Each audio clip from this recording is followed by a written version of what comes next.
পাগল সাজায়, তাহলে আমি কত বড় পাগল?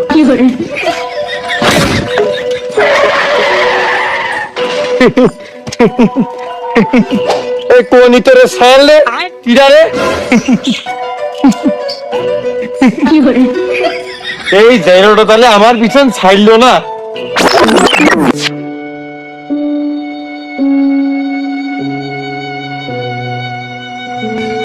ও ভাই, জোরের কাছে শোনো, আমার জ্বর কখন ছাড়বে? দেখেন ডাক্তার, পালে বারোটা কি দেখো দিনি একটুখানি ভালো আছে, ভোগ করে মেতে চিপা চাপাতে দর গা ঘামে আবার জ্বর বাদ দিন একটুছে।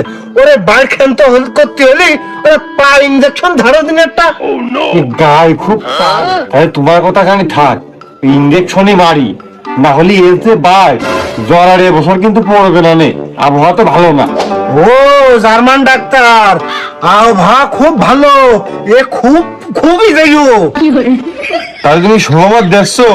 দেবো দেখো ডাক্তার, তুমি না আমি, আমাকে শুনে তুমি চিকিৎসা করবা নাকি? তোমার যেটা ভালো হয় সেটা ঢক করে করো।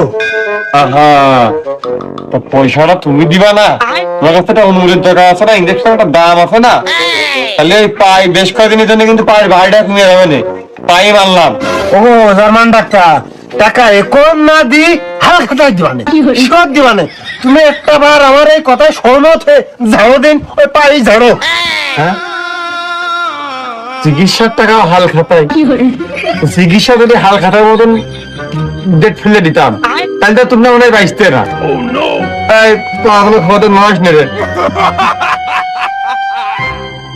ধরিয়ে খুদাইটা কিন্তু আছে ধরি।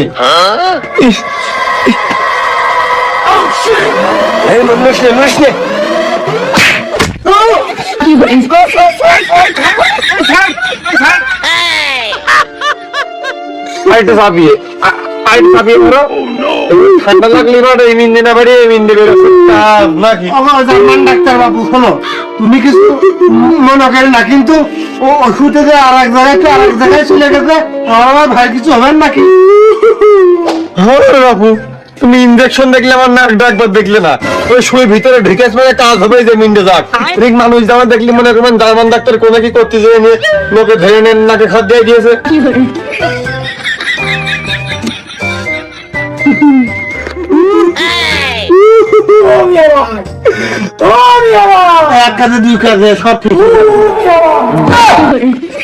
তাহলে কত বড় নির্লজ্জ বেহায়া বেলো দেখে চিন্তা করো।